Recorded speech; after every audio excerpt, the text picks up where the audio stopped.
ማንቸስተር ዩናይትድ እየፈለገ ካለበት ወይ ደግሞ ማጠናከር ከሚፈልጋቸው ቦታዎች መካከል አንደኛው የግራ ፉልባክ እንደሆነ የሚታወቅ ነገር ነው። ለዛም ደግሞ ያጫቸው ተጫዋቾች አሉ። ከታጩትና የሆነ ፕራዮሪቲ ከሚሰጣቸው ወይም ቅድሚያ ከሚሰጣቸው ተጫዋቾች መካከል ማይልስ ሉዊስ ስኬሊ የሚጠቀስ ነው። አርሰናል ታዲያ ስኬሊን ለመሸጥ ፍላጎት የለውም የሚሉ መረጃዎች በተደጋጋሚ ሲወጡ ተመልክተን ነበር። አሁን በወጣው መረጃ መሰረት ግን አርሰናል ምናልባት የሚያስገድደው አንድ ነገር አለ። ስኬሊን ሊሸጠው የሚችልበት መንገድ ወይ ደግሞ ተገዶ ሊሸጥ የሚችልበት ሴናሪዎች አሉ። እነዛ ሴናሪዎች ምንድን ናቸው? ያ ሴናሪዮስ ለማንቸስተር ዩናይትድ ምን ይጠቅመዋል? ዩናይትድ እንዴት መጠቀም አለበት? ይህንን ሁኔታ እንደ አጋጣሚ አድርጎ ነው መጠቀም መቻል ያለበት ወይስ ምንድነው ማድረግ ያለበት የሚለውን ነገር በዚህ ፕሮግራም ላይ ለማየት እንሞክራለን ማለት ነው። ይሄ የመጀመሪያው ርዕስ ሲሆን፣ ሁለተኛው ርዕስ ደግሞ ማንቸስተር ዩናይትድ ድጋሚ በአጥቂ ቦታ ላይ ተጫዋች እየፈለገ እንደሆነ ይታወቃል።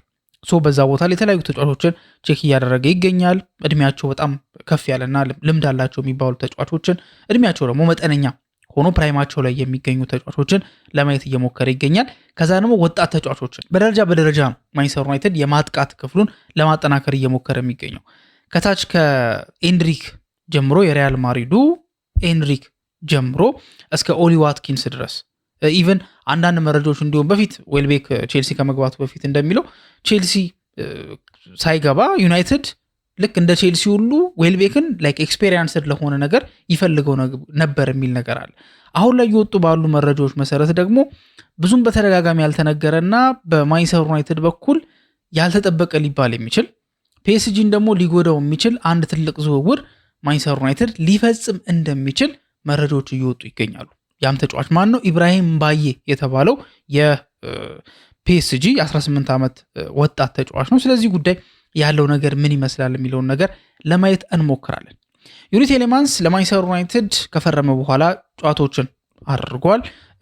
ምን ያህል አቅም እንዳለው ያሉትን ሁኔታዎች ጠቅላላ በተወሰነ መንገድ ብሪፍሊ በሚባል ሁኔታ ለማሳየት ሞክሯል።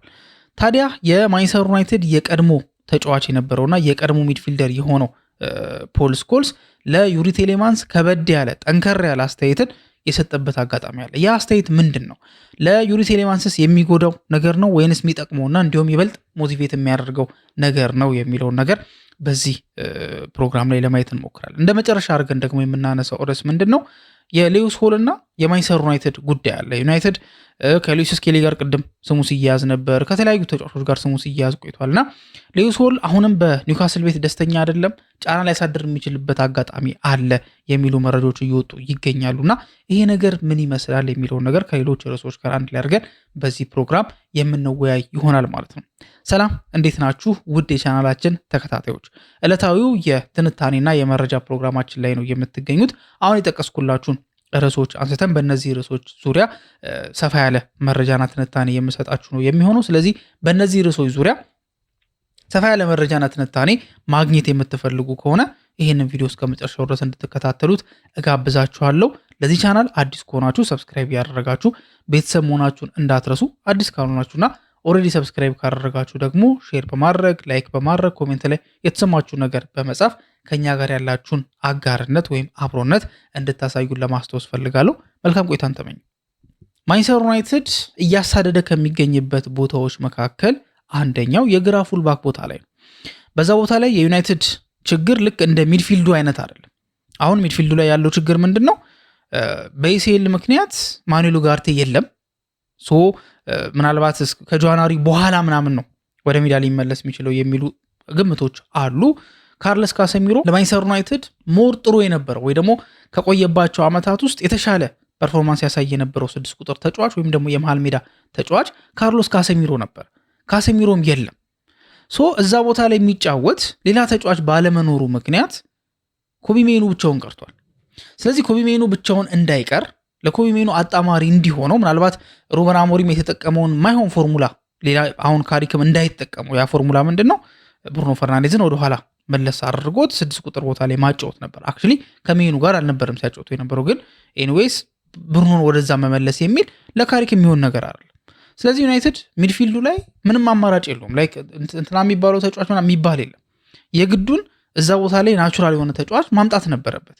ለዛም ነው ዩሪ ቴሌማንስ እና አንድሬ ሳንቶስ ፈጥነው ወደ ማንቸስተር ዩናይትድ ለመቀላቀል የቻሉት። ሌሎቹ ቦታዎች ግን ትሪኪየር ናቸው። ማለትም ተጫዋች አለ በዛ ቦታ ላይ፣ ግን ደግሞ ዩናይትድ ቀጣይ ለሚሳተፍባቸው 4 ውድድሮች የሚሆን ግን ዴቭዝ ወይም ደግሞ መተማመኛ የለውም የሚሉ ናቸው። ለምሳሌ ከዛ ቦታ መካከል አንደኛው የአጥቂ ቦታ ነው። የአጥቂ ቦታ ላይ ዩናይትድ ቤንጃሚን ሼሽኮ አሉ። ሼሽኮ ምናልባት 17 ጨዋታዎችን በቋሚነት ጀምሮ በፕሪሚየር ሊጉ 11 ጎሎችን ማስቆጠር ችሏል እና ምን ያህል አቅም ያለው ተጫዋች እንደሆነ በማይክል ካሪክ ስር ራሱን አሳይቷል።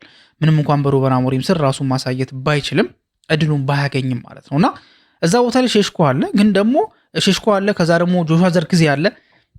በወዳጅነቱ ጨዋታ ከሊድስ ጋር በነበረው ጨዋታ ላይ ከብራያን ምቡሞ የተሻገረለት እንኳን ሲያስቆጠረው ጆሹዋ ዘርክዚ ማለት ነው። እሱም እንደ አጥቂ አማራጭ ሆኖ ለማይክል ካሪኩ ዩናይትድ ቀርቦለታል። ግን ደግሞ ሼሽኮ ግን ብቻውን ሁሌ 90 ደቂቃ እሱ ብቻ ያለምንም ተፎካካሪ የሚጫወት ከሆነ ለልጁም እድገት ጥሩ አይሆንለትም። ጆሹዋ ዘርክዚ ደግሞ ወደ ጣሊያን ክለቦች ሊሄድ ይችላል የሚሉ ዜናዎች እየተበራከቱ እየጠነከሩ ከታማኝ ምንጮች ሁላ እየተመለከትናቸው እንገኛለን። ሶ የሆነ ትሪኪ ነገር ይመስላል። በግራ ፉልባክ ቦታ ላይ ያለውን ከተመለከትን በዛ ቦታ ላይ ዶርጎ አለ፣ ሉክሾ አለ።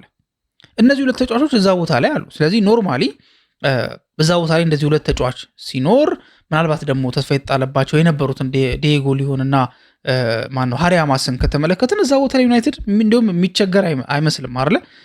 ግን ደግሞ ሉክሾ በደንብ ካየነው ኢንዲቴል ካየነው ሉክሾ በጉዳት ምክንያት መቼ እንደሚያገለግል መቼ እንደማያገለግል አይታወቅም። ፓትሪክ ዶርጉ ደግሞ ወደ አድቫንስድ ሮል ወደ ክንፍነት እየተቀየረ ይገኛል። በፕሪሲዝን ጨዋታዎች ላይ ሙሉ የሚጫወተው በዛ ቦታ ላይ ነውና እዚህ ቦታ ላይ ተጫዋች ያስፈልጋል። ለዛ ነው ማንቸስተር ዩናይትድ ሌዩስ ሆልን፣ ማይልስ ሉዊስ ስኬሊን እና ማክሲ አራውሆን ሲፈልግ የተለያዩ ተጫዋቾች ጋር ስሙ ሲያያዝ የነበረው። ታዲያ የስኬሊ ጉዳይ ላይ አርሰናል ስኬሊን የመሸጥ ፍላጎት የለውም ወይም ደግሞ ለመሸጥ ትንሽ ሊያስቸግር ይችላል የሚሉ መረጃዎች በተደጋጋሚ ሲወጡ ተመልክተናል። እንደዛ ቢባልም እንኳን አንድ ግን በሁለቱም መካከል ያለ ማለት አስማሚ እንደሚባል ወይ ደግሞ ኤጀንት ሊሆን ይችላል ስለ ሁለቱም ጉዳይ ይወጣል አይወጣም ስለሚለው ነገር ላይ ሞር መረጃ ያለው የሚባል ሰው እንደተናገረው ከሆነ ግን ማይልስ ሉዊስ ስኬሊ የማይሸጥ ተጫዋች አይደለም። አንድ ክለብ ተገቢ የሚባለውን ዋጋ ይዞ እስከመጣ ድረስ አርሰናሎች ስኬሊን ለመሸጥ ዝግጁ ናቸው የሚል ሐሳብን ሰጥቷል። ዴይሊ ሜል ስፖርት ደግሞ እንዳስነበበው ከሆነ ይሄ ኢንተርሚዲየሪው ሞር ላይክ አርሰናል ሊሸጥ የሚችልበት እድል እንዳለ የሚያሳውቅ አይነት ነው። ግን ለምንድን ነው ሊሸጥ የሚችልበት እድል አለ? ፎር ራይት ፕራይስ ማለት ሁሉ ነገር እኮ አይገልጽም አይደለ? የትኛውም ተጫዋች ራይት ፕራይስ ለሚባለው ዋጋ ይሸጣል። ግን ያ ራይት ፕራይስ የሆነ እውነታን የያዘ ነው የምር ሊሆን የሚችል ፖሲብል ነገር ነው ወይንስ ደግሞ ኢምፖሲብል ነው የሚለው ነገር ነው የሚወስነው እንጂ የትኛውም ተጫዋች ዋጋ አለው።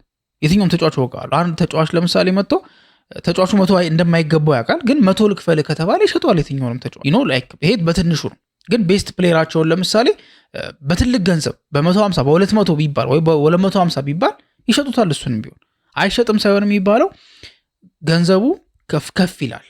በጣም በቃ አንሪያሊስቲክ የሆነ ገንዘብ ሊሆን ይችላል የሚለው ነው። ሶ ክሊር አያደርግም ይሄ ራይት ፕራይስ የሚባለው ነገር ወይ ደግሞ በትክክለኛ ዋጋ የሚባለው ነገር ክሊር አያደርግም። ዴይሊ ሜል ይዞት የወጣው መረጃ ግን ሞር በሉዊስ ስኬሊ እና በአርሰናል መካከል ሉዊስ ስኬሊ ከአርሰናል ጋር ሊወጣ የሚችልበት እድል እንዳለ ለምን እንደተያዘም ደግሞ ከሌሎች ክለቦች ጋር በደንብ የሚያሳይ ነገር ሆኖ እናገኘዋለን። ምንድነው የሚለው የዴይሊ ሜል ዘገባ ማይልስ ሉዊስ ስኬሊ የባርሳል የሚቆይበት ጉዳይ ከዩኤፋ ስፔንዲንግ ሩል ጋር ምንድነው የተወሰነ ነው ወይ ደግሞ እዛ ላይ ቤዝድ ያደረገ ነው። ዩኤፋ ስፔንዲንግ ሩል ማለት ምን ማለት ነው? አርሰናል በአውሮፓ ውድድሮች ላይ እየተሳተፈ ነው የሚገኘው። ስለዚህ የአውሮፓ ውድድር ደግሞ የራሱ የሆነ ህግ አለው። ላይክ የወጪ አወጣጥ ጉዳይ ላይ የራሱ የሆነ ህግ አለው አይደለ? ሶ ያ ህግ አርሰናል ምናልባት ሊያስቸግረው ይችላል በተለያዩ ሪዝኖች። አሁን ከወጪ ገቢ አንጻር ማስተካከል ያለበት ሂሳቡን ማስተካከል አለበት የሚል መረጃ ነው ይዞ የወጣው ማለት ነው። ያም ምንድነው እንዳልኳችሁ በይሄ የዩኤፋ ስፔንዲንግ ሩል የሚባለው ጀስት ሲዝን ባይ ሲዝን ሳይሆን የሚሄደው በካላንደር ዓመት ነው። በአንድ ካላንደር ዓመት ኤክስ የሚባለው ክለብ ምን ያህል አወጣ፣ ቀጣይ ካላንደር ዓመት ላይ እንዴት ማስተካከል አለበት ምናምን የሚሉትን ነገሮች በደንብ አድርጎ የሚመረምር ወይም ደግሞ ያን ነገር ክለቦች ከሚገባቸው በላይ እንዳያወጡ የሚያደርግ ነው። በዛ መሰረት በዛ አወጣጥ መሰረት የግድ ይሄኛው የሰመር ዊንዶ ወይ ደግሞ ይሄ የትራንስፈር ዊንዶ ለአርሰናል የመጨረሻ አማራጭ ሊሆን ይችላል። ላይክ በደንብ ሬቬኒው ጀነሬት የሚያደርግበት ማለት ገቢ የሚያገኝበት ትርፍ የሚያገኝበት በቃ የመጨረሻ ታይም ሊሆን ይችላል። ሉዊስ ስኬሊ ታዲያ ለምንድነው ሉዊስ ስኬሊ ላይ እንደዚህ ፎከስ የተደረገበት? ለምንድነው ያ ነገር እየሆነ ያለው የሚል ሀሳብ የሚነሳ ከሆነ ሉዊስ ስኬሊ የአርሰናል የአካዳሚ ፕሮዳክት ነው። ሶ በሱ ላይ የሚደረግ የትኛውም አይነት ሽያጭ ፒውር ፕሮፊት ተደርጎ ነው የሚመዘገበው። ስለዚህ በአንድ ሉዊስ ስኬሊ ሽያጭ ብቻ አርሰናል ሙሉ ባላንሱን ወይ ደግሞ ወጪ ገቢውን ማስተካከል ወይ ደግሞ ባላንስ ማድረግ ይችላል። እንዳልኳችሁ ሉዊስ ስኬሊ ላይ አርሰናል የአካዳሚ ፍሬ ስለሆነ ዜሮ ተብሎ ነው የሚያዙ። ስለዚህ ይሄ ተጫዋች በ50 እንኳን ቢሸጥ አርሰናል ሙሉ 50 ተረፈ ነው የሚባለው። ይሄ ደግሞ ትልቅ ነገር ነው። ፒውር ፕሮፊት ስለሆነ ሉዊስ ስኬሊ ላይ ተጽዕኖ ተደርጓል እና ደግሞ አሪፍ ሊያወጣ የሚችለው አሁን ጥሩ ገንዘብ ሊያወጣ የሚችለውም ተጫዋች እሱ ስለሆነ በሱ ሁሉ ነገር ማስተካከል የሚችሉበት እድል አለ። ይሄ ነገር ለመጀመሪያ ጊዜ አይደለም ይፈጠራል ተብሎ ሲታሰብ የነበረው ወይ ደግሞ እንደዚህ አይነት ሁኔታዎች ሲፈጠሩ ለመጀመሪያ ጊዜ አይደለም። ከዚህ በፊት ታስታውሱ እንደሆነ በጁላይ ወር 2024 ላይ ኒውካስሎች አንድ የአካዳሚ ተጫዋች ነበራቸው። ያም ተጫዋች ማን ነው? ኤሊየት አንደርሰን ነው። ያሁኑ ወደ ማንቸስተር ሲቲ በ116 ሚሊዮን ፓውንድ ከኖቲንጋም ፎረስት የተዘዋወረው ማለት ነው። ጁላይ 24 ላይ ኖቲንጋም ፎረስቶች ገዟቸው ይህንን ተጫዋች። ሲገዙት ግን ኒውካስሎች ይህን ተጫዋች መሸጥ አልፈለጉም። ለምን? አንደኛ አቅም ያለው ተጫዋች ነው። ኒውካስል ከጨዋታም አንጻር የሚጠቀምበት አይነት ተጫዋች ነው። ያ ብቻ ግን አይደለም። አሁን ያለበት ፖቴንሻል አድጎ የሆነ ሌቭል ላይ ሲደርስ ከዚህ በተሻለ ገንዘብ ሊሸጡት ይችላሉ። ያ ማለት ፒውር የሆነ ፕሮፊት ይሆናል ማለት ነው። ፒውር የሆነ ፕሮፊት ይሆናል ማለት ከገቡበት የፋይናንሻል ችግር ሙሉ በሙሉ ነፃ ያወጣሉ።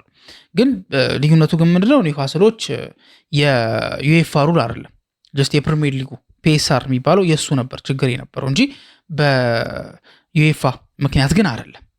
ያ ማለት ታዲያ አርሰናል ምንም ኦፕሽን የለውም ማለት አይደለም። ኦፕሽኖች አሉት። ሉዊስ ስኬሊ ከሚሸጥ ይልቅ ሬስ ኔልሰን ወይ ገብርኤል ሄሱስ ሊሸጥ የሚችልበት እድል አለ። ይሄም ነገሮችን ሊያስተካክል ይችላል። ግን ሉዊስ ስኬሊ ግን ፉል የሆነ ፕሮፊት ነው የሚባለው።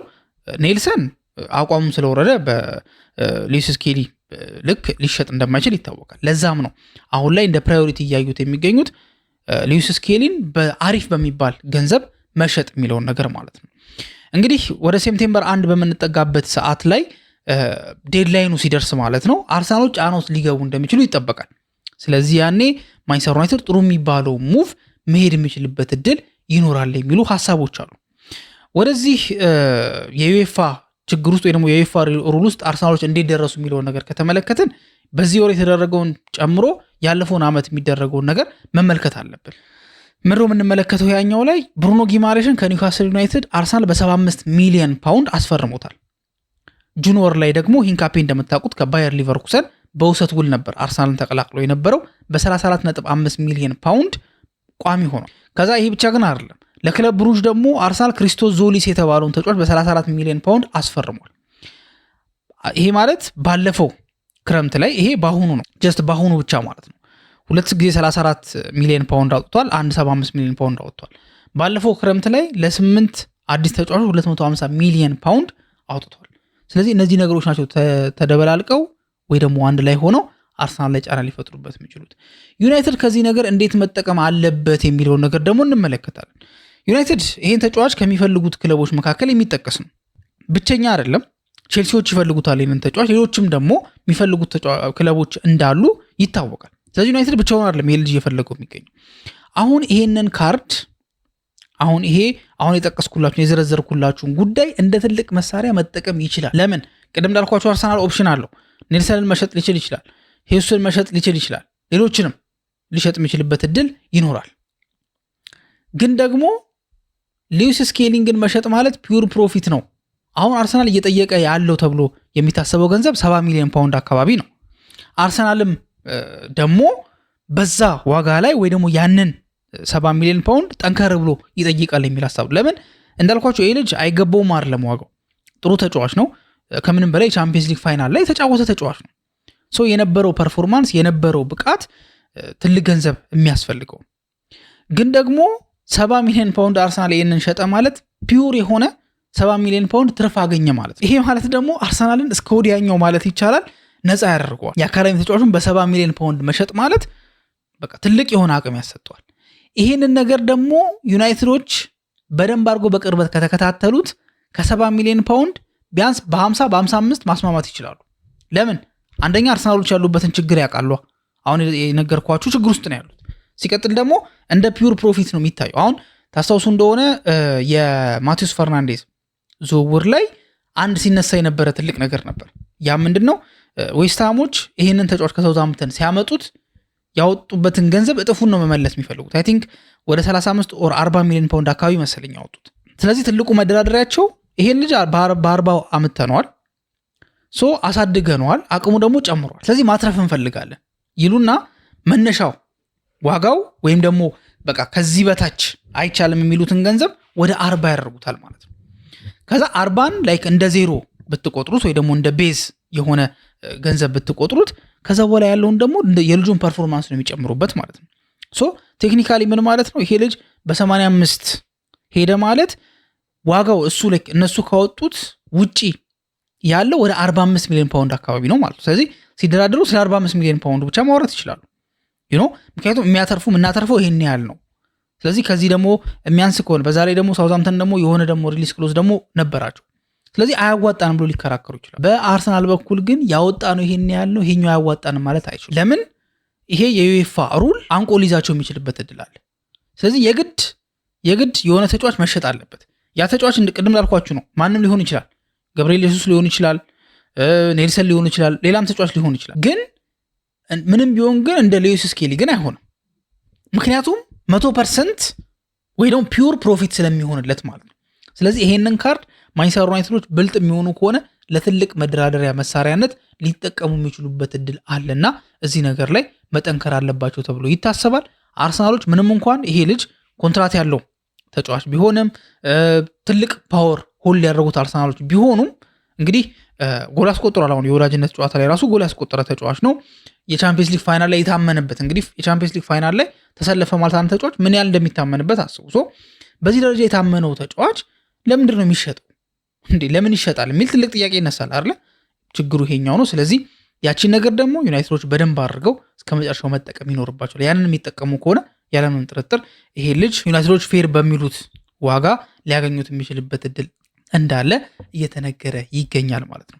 ወደ ሁለተኛው ርዕሳችን በምንሄድበት ሰዓት ላይ ሌላኛው ዩናይትድ ለማጠናከር እየሞከረ የሚገኝበት ቦታ የ9 ቁጥር ቦታው እንደሆነ ይታወቃል።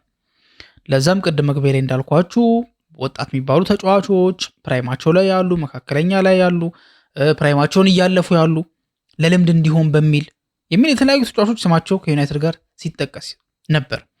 አሁን ላይ ታዲያ በወጣው መረጃ መሰረት ደግሞ በጣም ያልተጠበቀ ዝውውር፣ በቃ ድንገተኛ የሚባል አይነት ዝውውር ማንቸስተር ዩናይትድ ሊፈጽም የሚችልበት እድል እንዳለ እየተነገረ ይገኛል። ኤስ ነው ይህንን ነገር ሪፖርት ያደረገውና ይሄ ተጫዋች ኢብራሂም እምባዬ የተባለው ተጫዋች የፒኤስጂ ወጣት ተጫዋች ነው። 18 ዓመቱ ነው ገና። አንዳንድ ጨዋታዎች ላይ ተቀይሮ ሲገባ ተመልክተነው እናውቃለን። ኢቨን ወሳኝ የሚባሉ ጨዋታዎች ላይ ራሱ ተቀይሮ ሲገባ ያየነው ተጫዋች ነውና ይሄንን ተጫዋች ሉዊስ ኤንሪኬ ማጣት አይፈልግም። ግን ደግሞ ሁሉም ክለቦች ግን ይሄ ልጅ እየፈለጉት ነው። አሁን አንድ ተጫዋች ፈላጊው ሲበዛና አንድ ተጫዋች ፈላጊው ሳይበዛ የሚኖረው የውሳኔ አሰጣጥ ሁኔታ ወይ ደግሞ ለራሱ የሚሰጠው ፕራዮሪቲ አንድ አይነት አይደለም። ለምሳሌ ታስታውሱ እንደሆነ ዋኔር የተባለው የአርሰናል ተጫዋች ገና በዛ በትንሽ እድሜው ኮንትራት ስለማራዘም ስላለማራዘም ሲደራደር የነበረው ፈላጊዎቹ ብዙ ስለሆኑ፣ ስለዚህ ፈላጊዎቹ ሲበዙ ያም ተጫዋች አክት የሚያደርግበት መንገድም ይለያል። ኢብራሂም የተባለው ተጫዋች ኢብራሂም ባዬ የተባለው ተጫዋች በፒኤስጂ ቤት ውስጥ ጥሩ እየተንቀሳቀሰ የሚገኝ የሚሰጡትን ቻንሶች እየተጠቀመ የሚገኝ ጥሩ የ18 ዓመት በዩሮፕ ውስጥ በዚህ ሰዓት ላይ በጣም ከሚፈለጉና በጣም ምርጥ ከሚባል ኳሊቲ ካላቸው አጥቂዎች መካከል የሚጠቀስ ነው። መረጃው ምንድነው የሚለው? ምን እንደሚፈጠር አይታወቅም። በቃ ድንገታዊ የሆነ ዝውውር ግን ማንቸስተር ዩናይትድ ሊፈጽም ይችላል የሚል ሀሳብን ሰጥቷል ማለት ነው። በልጁ ተጫዋች በተጫዋቹ ወገን ያለው ሁኔታ ምንድን ነው? በፒኤስጂ የሚቆይ ከሆነ ይሄ ልጅ ፒኤስጂዎች የማጥቃት አማራጫቸውን በጣም በቃ አውሳስበውታል። ፌራን ቶሬዝ እየጨረሰ ነው፣ የፒኤስጂ ተጫዋች መሆኑ አይቀርም ተብሎ ይታሰባል። ሚካ ጎትስ የተባለው ተጫዋች ከአያክስ የሚያስፈርሙ ተጫዋችም ይፈርማል የሚል ሀሳብ አለ። ከዛ በኋላ ይሄ አክሉሽ የተባለው ተጫዋች ደግሞ ፈርሟል፣ ጨዋታውንም አድርጓል በሱፐር ካፕ ጨዋታ ላይ ማለት ነው። እና እዛ ቦታ ላይ እንግዲህ የበፊቶቹ እንዳሉ ሆነው ማለት ነው። ምናልባት ባርኮላ ወደ ሊቨርፑል የሚሄድ ከሆነ አብረን የምንመለከት ይሆናል። ግን ክቫራትስኬሊያ አለ አርለ ዴምቤሌ አለ፣ ዱዌ አለ። እነዚህን ተጫዋቾች ደግሞ ሶስቱን ተጫዋቾች ተጨምሩባቸው ኢብራሂም ባዬ ላይክ ራሱን ዴቨሎፕ የሚያደርግበትን እድል ያጣል ማለት ነው። ለዛም ነው ይሄንንም ደግሞ ሁኔታ ስላዩ ነው አሁን ክለቦች ይሄን ተጫዋች ለማስፈረም ወይ ደግሞ የግላቸው ለማድረግ እየተጣጣሩ የሚገኙት ወይም ደግሞ አጥሩን እየነቀነቁ የሚገኙት በዛ ምክንያት። ይሄ ልጅ በ18 ዓመቱ ምናልባት የመጫወቻ ታይም ፈልጋለሁ እንኳን ቢል ወደ አነስ ወደ ተባለ ክለብ በውሰት ውል ተልኮ ከዛ በኋላ ዛ ፐርፎርማንሱ ታይቶ ዴቨሎፕመንቱ ታይቶ ወደ ዋናው ቲም ሊመለስ የሚችልበት እድል ይኖር ነበር። ጀስት ከጨዋታ አንጻር ብቻ ካየ ነው ማለት ነው። ግን ደግሞ ልዩነቱ ምንድን ነው? ትልልቅ ክለቦች ፈለጉት። ከነዛም መካከል ደግሞ ማንቸስተር ዩናይትድ አንዱ ሆኖ መጣ። የዚህ ልጅ ጉዳይ ላይ ሲሪየስ ሆኖ መጣ ማንቸስተር ዩናይትድ። ኢብራሂም ባዬ የተባለው ተጫዋች አሁን ላይ ፊውቸሩን በደንብ ማሰብ ጀመረ ማለት ነው። ለምን እነዚህ ሁሉ ክለቦች ለዚህ ልጅ ጥሩ ደሞዝ ከዛ ጥሩ ደግሞ የመጫወቻ ታይም እናቀርብልሃለን እያሉት በፒኤስጂ ቤት ውስጥ ስንተኛ ተመራጭ ሊሆን ላይክ 7ኛ ተመራጭ ምናምን አሁን ላይክ ፍሮንት ስሪ በዋናነት የሚገቡት ክቫራትስኬሊያ ዱዌና ዴምቤሌ ብለን ብንወስድ ከዛ በኋላ ተቀያሪ ላይ ደግሞ ፌራን አኩሊሽ እና ሚካጎት ይገባሉ ከተባለ ይሄ ተጫዋች የቱ ጋር ነው የሚመጣው? 7ኛ አማራጭ ማለት ነው። ይሄ ደግሞ በጣም ሬር ነው። ሜቢ ሊጋ ላይ ቻንሶች ሊሰጡት ይችላሉ። ግን ደግሞ የሚጠበቅበት ወይ ደግሞ ሌላ ክለብ ቢሄድ እሱን ማጫወት የሚችል ክለብ ቢሄድ የሚያገኘውን እድል አይደለም እዚህ ፒኤስጂ ቤት ውስጥ የሚያገኘው። ስለዚህ ፊቸሩን በደንብ አድርጎ እያሰበበት ይገኛል። ዩናይትድ ሲጠይቅ ደግሞ ብዙ ጊዜ እንደዚህ አይነት ነገሮች ይጠበቃሉ። ፒኤስጂዎች ታዲያ የነሱ ፍላጎት ምንድን ነው? ይሄ ተጫዋች ቅድም እንዳልኳችሁ ሉዊስ ኤንሪኬ የሚፈልገው ተጫዋች ነው፣ የሚወደው ተጫዋች ነው፣ ጥሩ አቅም አለው ብሎ የሚያስበውም ተጫዋች ነው። በቀላሉ መልቀቅ አይፈልጉም። እንዳልኳችሁም ቅድም ትልልቆቹ ክለቦች መጥተው ባይጠይቁ ኖሮ አማራጭ የሆነ የነበረው ኢብራሂም ባዬ የተባለው ተጫዋች በውሰት ውል አነስ ወዳለ ክለብ እንዲጫወት ነው። ከዛ ፐርፎርማንሱ ታይቶ የሚያደርጋቸው ነገሮች ታይቶ ይመለሳል። አሁን ላይ ግን ልጁ ፈላጊው በዛ። የፒኤስጂ ፍላጎት የሚሆነው በውሰት ውል ይሄ ልጅ 1 ዓመት ማቆየት፣ ከዛ በኋላ አስፈላጊ ከሆነ መጥቶ ይጫወታል ወደ ፒኤስጂ ቤት፣ ካልሆነ ግን በትልቅ ገንዘብ መሸጥ ይሻላል የሚል አቋም ይዘው ነው ፒኤስጂዎች እየተንቀሳቀሱ የሚገኙት። ይሄ ከውሰት ጋር በተያያዘ ነው። አይ ልጁ ደግሞ በቋሚነት መውጣት ፈልጋለሁ ፐርማነንት የሆነ ሙቭ ነው የምፈልገው ካለ ደግሞ ፒኤስጂዎች እየጠየቁ ያሉት ተብሎ የሚታሰበው ወይ ደግሞ የተዘገበው ገንዘብ 50 ሚሊዮን ዩሮ ነው ማለት ነው። ከ50 ሚሊዮን ዩሮ በታች ፒኤስጂዎች ጭራሽ መነጋገር አይፈልጉም። አሁን ነገርዩ ያልተጠበቀ ዝውውር ሊፈጠር ይችላል ለማስባል ያስቻለው ጉዳይ ምንድን ነው? አንደኛ የልጁ ፐርፎርማንስ ነው። ሲቀጥል ደግሞ ፒኤስጂዎች ደግሞ ያስፈረሟቸው ተጫዋቾች ለወጣት ተጫዋች አዲስ ለሚወጣ ተጫዋች ብዙ ምድል የሚሰጥ አይመስል። ይሄ ድንገታዊ ዝውውር እምባዬ ሊያደርግ ይችላል ተብሎ ታስቧል። ይሄ ግን አንደኛው ሳይድ ብቻ። ምክንያቱም ሌላኛው ሳይድ ምን መሰላችሁ? እምባዬ ኮንትራቱ 2028 ላይ ይጠናቀቃል። 2028 ላይ ይጠናቀቃል። ያ ማለት 2 ዓመት ነው ያለው ማለት ነው። 2 ዓመት ነው ያለው ማለት ይሄ ልጅ በዚህኛው መስኮት ወይ ካላራዘመ ወይንም ደግሞ ካልተሸጠ ቀጣይ ሲዝን ቀጣይ ዓመት ሲያልቅ ይሄ ልጅ ኮንትራቱ ላይ 1 ዓመት ብቻ ቀርቶት ነው ክረምቱን የሚጀምረው ማለት ነው። ይሄ ማለት ደግሞ ለሚፈልጉት ክለቦች አሪፍ የመደራደሪያ አቅምን የመስጠት ችሎታ አለው ማለት ነው። 2028 ላይ ኮንትራቱ ኤክስፓየር ላይ ያደርግ ይችላል የሚል ሀሳብ መኖሩ ፒኤስጂዎች እያደረጓቸው የሚገኙት ዝውውሮች በአጠቃላይ ኢብራሂም ባዬ የተባለው ተጫዋች ወደ ማንቸስተር ዩናይትድ ሊሄድ የሚችልበት ማለት ድንገታዊ ዝውውር ሊደረግ የሚችልበት ነው። ኤግዛክትሊ ዩናይትድ ብቻ አይደለም የዚህ ልጅ ፈላጊ፣ እነ ቼልሲም የመሳሰሉት ክለቦች ኢቨን ሊቨርፑል ራሱ የልጅ ይፈልገዋል። ግን ዩናይትድ ሞር ተጠግቷል። ሞር በደንብ አድርጎ ቼክ እያደረገ የሚገኘው ማንቸስተር ዩናይትድ ነው። ለማስፈረም ጥረት እያደረገ የሚገኘው በደንብ ላይክ ፉክክሩን እየመራ የሚገኘው ማንቸስተር ዩናይትድ ነው የሚል ሀሳቦች ናቸው እየተነሱ የሚገኙት። በአንጻሩ ልጁ በዚህ ሰዓት ላይ ፎከስ እያደረገ የሚገኘው የፕሪሲዝን ጉዳይ ላይ ነው። አሁን እወጣለሁ አልወጣም የሚለው ነገር ላይ ሳይሆን ፕሪሲዝ ላይ ነው ፎከስ እያደረገ የሚገኘው። ከዩናይትድ ጋር በነበረውም ጨዋታ ላይ የወዳጅነት ጨዋታ ላይ 1-1 በሆነ አቻ ውጤት ነበር ሲለያይ ዩናይትድ እና ፒኤስጂ። ይሄ ልጅ ጎል አስቆጥሮ ነበር። ስለዚህ ቀላል የሆነ አስተዋጽኦ አይደለም የሚያመለክተው። አክቹሊ ይሄ እኮ ወዳጅነት ነው፣ ግን ቻምፒየንስ ሊግ ላይ ሲሰለፍ ተመልክተነዋል። ስለዚህ ጥሩ አቅም ያለው ተጫዋች ነው። ዩናይትድ ታዲያ ይሄንን እድል መጠቀም የሚችል ከሆነ ጥሩ የሚባል ተጫዋች እንግዲህ ኤንሪክን ፈልጎት ነበር ዩናይትድ፣ ሌላም ደግሞ ወጣት የሚባል ተጫዋች መካከለኛ ቅድም ያልኳቸው አይነት ፕሮፋይል እየፈለገ ነበር የሚገኘውና እንደዚህ አይነት ደግሞ የቻምፒየንስ ሊግ ልምድ ያለው በትልቅ ክለብ ውስጥ የተጫወተ ተጫዋች ደግሞ ሲገኝ በጥሩ ዋጋ ይሄ ልጅ የግላቸው ለማድረግ ዩናይትዶች በደንብ በርትተው እየሰሩ ነው የሚል ሀሳብ አለ። እንግዲህ ዝውውሩ ተሳክቶ ማንቸስተር ዩናይትድ ይሄ ልጅ የግሉ ያደርገዋል የሚለውን ነገር አብረን እንመለከታለን። በአጠቃላይ ግን ዩናይትድ ከዚህ ልጅ ጋር በከፍተኛ ደረጃ ስሙ እየተያዘ ይገኛል ማለት ነው። ወደ ሶስተኛው ርዕሳችን በምንሄድበት ሰዓት ላይ ዩሪ ቴሌማንስ የማንቸስተር ዩናይትድ ተጫዋች ከሆነ በኋላ ጨዋታዎችን አድርጓል። አንዳንድ እንቅስቃሴዎችን ሲያደርግ ተመልክተ ነው እናውቃለን።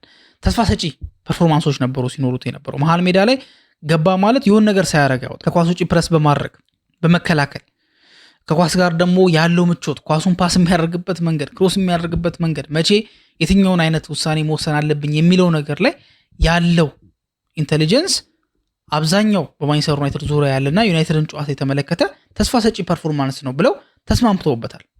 ነገር ግን የማንቸስተር ዩናይትድ የቀድሞ ተጫዋች የነበረው ፖል ስኮልስ ግን በዚህ ጉዳይ ላይ ብዙም አይስማም። በተጫዋቹ ያለው ነገር እንዳለ ሆኖ መስማማቱ ላይ ግን ያን ያህል እምነት የለውም። ምንድን ነው ያ ነገር የሚለው ነገር እንመለከታለን። የ29 ዓመቱ ዩሪ ቴሌማንስ በጁላይ ወር ነበረ ከአስቶን ቪላ የፈረመው ከአንድሬ ሳንቶስ ጋር የማንቸስተር ዩናይትድ የመሃል ክፍል መጠናከር አለበት በሚል ፕሪንሲፕል እነዚህ ሁለት ተጫዋቾች ተመልምለው የማንቸስተር ዩናይትድ ተጫዋች ሆነዋል። እንዳልኳችሁም ጥሩ የሚባል ፐርፎርማንስ አሳይቷል። በተለይም ደግሞ ከብሩኖ ፈርናንዴዝ ጋር የነበራቸው ደግሞ ሊንክአፕ ደግሞ ዩናይትድ ሲያጠቃ በጣም አስፈሪ እንዲሆን ያደርገዋል። ለምን? ብሩኖ ነው እንደምታውቁት ነው። ከዛ ቴሌማንስም ደግሞ በጣም ቴክኒካል ተጫዋች ነው። ብሩኖ ብቻ አይደለም ቴክኒካል ተጫዋች፣ ቴሌማንስም በጣም ቴክኒካል ተጫዋች ነው። እነዚህ ሁለት ቴክኒካል ተጫዋቾች እርስ በርስ ሲገናኙ የፈጠሩት ሁኔታ የፈጠሩት ተጋጣሚን የማስጨነቅ እንቅስቃሴ ቴሌማንስ ተስፋ ሰጪ እንቅስቃሴ አድርጓል ወይ ደግሞ ጥሩ ሲዝን ሊያሳልፍ ይችላል የሚል ሀሳቦችን ሲሰነዝር ቆይቷል። በተለይ 35 ሚሊዮን ፓውንድ ከመውጣቱ አንጻር በዚህ ገንዘብ ይሄን የመሰለ ፐርፎርማንስ ማግኘት በጣም እንዲሁም እንደ ስርቆት ነው የሚቆጠረው የሚል ጠንከር ያለ አስተያየቶች ራሱ ሲሰጡ ነበር። ግን ደግሞ እንዳልኳችሁ ፖል ስኮልስ ግን በዚህ ጉዳይ ላይ የተለየ ሀሳብ ነው ያለው። እንደምታውቁት በየሳምንቱ ፖድካስት ላይ አላቸው ፖል ስኮልስ እንደዚሁም ኒኪ በት ዘ ጉድ ዘ ባድ ኤንድ ዘ ፉትቦል የሚል ፖድካስት አላቸውና ጥሩ ሀሳቦችን ጥሩ የሚባሉ ነገሮችን ሲያነሱ እንመለከታቸዋለን። በዛው ልክም ደግሞ ዩናይትድ ላይ ሄት የሚመስል ነገር ልክ በግል ለምሳሌ ሊሳንድሮ ማርቲኔዝ ሊቻ ላይ ያነጣጠረ ሴንተር ያደረገ ንግግሮችን ሲያደርግ ተመልክተን እናውቃለን። የተለያዩ ነገሮችን አይደለ ከአሰልጣኝ ጋር በተያያዘም ብዙ ነገሮች ሲባሉ ሰምተናል። ግን በዛው ልክም አንዳንድ እንቅስቃሴዎችን ያደርጋሉ። ምን ብሎ ተናገረ በዚህ ፖድካስት ላይ ታዲያ? ቴሌማንስ የሚመስለኝ ብሎ የሚናገረው ማለት ቴሌማንስ የሚመስለኝ 9 ከ10 መሆን የሚችል ተጫዋች ነው፣ 2 ከ10 መሆን የሚችል ተጫዋች ነው። መቼ 9 ከ10 ተጫዋች እንደሚሆን አይታወቅም። መቼ 2 ከ10 ተጫዋች እንደሚሆን ደግሞ የ2 ከ10 ፐርፎርማንስ የሚያሳይ ተጫዋች እንደሚሆን አይታወቅም የሚል ሀሳብን ያነሳው ስኮልስ ታዲያ ይሄን ነገር ሲናገር ያው ቀጥታ ከቴሌማንስ ኢንኮንሲስተንሲ ጋር ነው ይሄን ነገር ለማያያዝ የሞከረው። ያወዳደረውም ደግሞ ከራሱ የመጫወቻ ዘመን ጋር ነው። እሱ ተጫዋች በነበረበት ሰዓት ላይ የነበረው እንቅስቃሴ ከሱ ጋር የሚገናኝ ነገር እንደሆነ አያይዞ ነበር ሲናገር የነበረው። ምን ብሎ ተናገረ? እኔም በተወሰነ መንገድ እንደዛ ነኝ። አንዳንድ ጨዋታ ላይ 2 ከ10 የሚገባው ተጫዋች ሆናለሁ፣ አንዳንድ ጨዋታ ላይ ደግሞ 8 ከ10 የሚገባው ተጫዋች እሆናለሁ። እሱ የሚጫወትበት መንገድ ይመስለኛል። አንዳንድ ጨዋታዎች ላይ በጣም አደገኛ ነው፣ አንዳንድ ጨዋታዎች ላይ ግን ሊጠፋ የሚችልበት እድል። ይሄ ኢንኮንሲስተንሲ ታዲያ በማንቸስተር ዩናይትድ ቤት ውስጥ ትልቅ ችግር ሊፈጥርበት ይችላል የሚል ሀሳብ ሰጥቷል። ከዛ በኋላ ምን አለ? የሆነ ስታንዳርዱ እንደሚለያይ፣ በቪላ ቤት ያለው ስታንዳርድ እንደሚለያይ፣ በማንቸስተር ዩናይትድ ቤት ያለው ስታንዳርድ እንደሚለያይም ደግሞ ጠንከር አድርጎ ተናግሯል። ምን ብሎ ተናገረ? ምናልባት ቪላ በነበረበት ሰዓት ላይ ጥሩ ፐርፎርማንስ አታረግም፣ ላይክ ማንም ኦቨር አናላይዝ አያደርግም፣ ማንም ብዙ የሚጨቀጭቅህ ጫና የሚያሳድርብህ አካል የለም። ስለዚህ ጥሩ ፐርፎርማንስ ካረክ ነው፣ ካላረክም ደግሞ ትታለፋለህ። ቢያንስ 1 ሳምንት ነው ይባላል፣ ያቺን ሳምንት ትተዋለህ። ሌስተር ሲቲም ደግሞ ተመሳሳይ ነገር ነው ያለው። ዩናይትድ ግን ያ ነገር እንደዛ አይደለም። ከ5 ጨዋታዎች በ4 ጥሩ ፐርፎርም ማድረግ አለብህ። ከ5 በ4 ጥሩ ፐርፎርም ማድረግ አለብህ። ፐርፎርም አለማድረግ የምትችለው በአንድ ጨዋታ ብቻ ነው ከ5 ማለት ነው። ግን በ5 ጨዋታ 2 እና 3 ጨዋታዎች ላይ ጥሩ ፐርፎርም አድርገህ ሌሎቹ ላይ ተቀረው ላይ ማለትም 2 ላይ ወይ ደግሞ 3 ጨዋታ ላይ ጥሩ ፐርፎርም ካላደረግ ዩናይትድ ቤት ይሄ ነገር አይሰራም የሚል ከበድ ያለ ማስጠንቀቂያ ለዩሪ ቴሌማንስ አስቀምጦለታል። ይሄን ነገር በተለያየ ሁኔታ መመልከት አለብን ብዬ አስባለሁ። አንደኛው ነገር ምንድነው? ዩሪ ቴሌማንስ ዌልካም ቱ ማንቸስተር ዩናይትድ መባል አለበት ብዬ አስባለሁ። ምን ለማለት ነው እንደዛ ያልኩት? ዩናይትድ ተጫዋቾች ምን ያህል የሚደረበቅ እያንዳንዱ ነገራቸው እንደሚመረመር እያንዳንዱ ነገራቸው በጣም ኦቨር እንደሚካበድ የምትረዱት ተጫዋች እንግሊዝ እያለ የሚሰጠው የሚዲያ ከቨሬጅ እና ከእንግሊዝ ሲወጣ ያለው የሚዲያ ከቨሬጅ አንድ አይነት አይደለም። በማርከስ ራሽፎርድ መመልከት እንችላለን። ራሽፎርድ ስፔን በነበረበት ሰዓት ላይ ራሽፎርድ እንዲያደረገ እንዲህ ክለብ ወጣ እንዲህ ክለብ ገባ ምናምን የሚባል ነገር ሲባል አንሰማ። ወይ ደግሞ ፓፓራዚዎች ፎቶ ይዘው ወጥተው ምናምን እሱን ፐርሰናል ስፔሱን ኢንቬድ ሲያደርጉት አንመለከት። ዩናይትድ በመጣ ገና ወር ሳይሞላው ተመልሶ ማለት ነው ጨዋታ እንኳን ሳያደርግ ኢቨን ወደ ትሬኒንግ እንኳን ሳይመለስ ሚዲያዎች ስራቸውን ጀምሮ ነበር። ራሽፎርድ ላይ መዝናኛ ቦታው ላይ እንደዚህ አደረገ እንዴት እንደዚህ ይደረጋል ምናምን የሚሉ ነገሮች ተጀምሯል ገና ካሁኑ። ሶ ዩሪ ቴሌማንስም ምናልባት ሚዲያ ላይ ብዙ ስሙ ሲጠቀስ ያልነበረ ተጫዋች ሊሆን ይችላል ሜቢ ጋዜጦች ላይ ምናምን ነገር ማለት ነው። አሁን ላይ ግን ዩናይትድ ቤት ሲመጣ ግን እንግዲህ ገና የነጥብ ጨዋታ እንኳን አላደረገም። እንግዲህ ይታያችሁ ገና የፍሬንድሊ ጨዋታዎች ላይ ነው ይሄ ልጅ እየታየ የሚገኘው። ወደ ዋና ጨዋታ አልሄደም። የነጥብ ጨዋታ ከማንቸስተር ዩናይትድ ጋር አላደረገም። ግን ገና ካሁኑ ግን ማስጠንቀቂያ ወይ ደግሞ ምንድነው አይን ውስጥ ገብቷል። እነዛ አይኖች ደግሞ ከባድ አይኖች ናቸው። የስኮልስ፣ የኒኪበት፣ የሮይኪን፣ የነጋሪ ኔቭል አይደለ ከባድ የሆነ አይን ነው። ተጫዋችን ፍረስትሬት ሊያደርግ የሚችል ተጫዋችን ሊጎዳ የሚችል ተጫዋችን ወደሆነ አቅጣጫ ሊወስድ የሚችል ከበድ ያለ እንቅስቃሴ ነው ያለው። ሶ ዩሪ ቴሌማንስ የዛ ሁኔታ ወይ ደግሞ የዛ ምድሮ የሚባለው ትልቅ ነገሮች ወይ ወደ ትልቅ ሰክሰስ ሰው ሲሄድ ትልልቅ ችግሮች ናቸው የሚያጋጥሙት አይደለ። ዩሪ ቴሌማንስም አንደኛው ዲል ማድረግ ያለበት ነገር ይሄኛው። ለዛ ነው ዩናይትድ ቤት ሰክሲድ ለማድረግ ፐርፎርማንስ ብቻ አይደለም የሚያስፈልገው። ተጫዋች ሜንታሊቲው ጠንካራ መሆን አለበት። የሜንታል ስትሬንግዙ ብረት መሆን አለበት የሚባለው ለዚህ ነው፣ ለሌላ አይደለም። ዩናይትድ ቤት በጣም ትንንሿ ነገር ተካብዳ ነው የምትታየው። እንግዲህ አስቡት ገና ካሁኑ ኤሊ ሳይጫወት ነው ይሄ ነገር የተነሳበት። ይሄ በኔጌቲቭም ሊሆን ይችላል ተጫዋቹ ላይ ጫና ከማሳደር አንጻር፣ ግን ዩናይትድ ትልቅ ክለብ ስለሆነ ኤክስፔክተር ነው። ዩናይትድ ተጫዋች ሲመጣ ይሄን ነገር ኤክስፔክት አድርጎት ነው የሚመጣው እንጂ ቴሌማንስ አስቶን ቪላ ያለው እኮ እንደዚህ አይነት ነገር የለብኝም እዚህ ስመጣ ምናምን ማለት አይችልም። እንደ ጥሩ ነገር የምናነሰው ነገር ደግሞ ምናልባት ይሄ ነገር ለዩሪ ቴሌማንስ እንደ ሞቲቬሽን ሊሆነውም ይችላል፣ ማለት እንደ መነሳሻ ሊሆነው ይችላል። ላይክ ትክክለኛ ነገር ሊሆን ይችላል። አክቹሊ መረሳት የሌለበት ነገር እነስኮርስ ኦፍኮርስ ጫና አሳድሯል ብዬ አስባለሁ፣ ግን ዋሽቷል ብዬ ግን አላስብም። ለምን ገና ተጫዋች በእርግጥ ገና ተጫዋች ሳይመጣ እንደዚህ አይነት ነገሮችን ማድረግ ተጫዋችን ጫና ውስጥ ከመክተት ይልቅ ጥቅም ላይኖረው ይችላል። ግን እውነቱን ነው ያልኩት። ግን ምንድን ነው በዚህ ሰዓት መናገሩ ምናምን አይደለም፣ እውነቱን ነው ያልኩት። ሁኔታው ነው አስቶን ቪላ ቤት የኮንትራት ማራዘሚያ የሚለመንበትን ፐርፎርማንስ ዩናይትድ ቤት ቢመጣ አቬሬጅ ሊሆን ይችላል። ለምን ዩናይትድ መጫወት ማለት ባጁ ነው ተሸከሙ የሚጫወቱ ተጫዋቾች። ባጁ ለዘመናት ለአመታት ሲንከባለል የመጣ አሁን እነሱ ላይ ስለወደቀ ተጫዋቾቹ ፊል ያደርጉታል።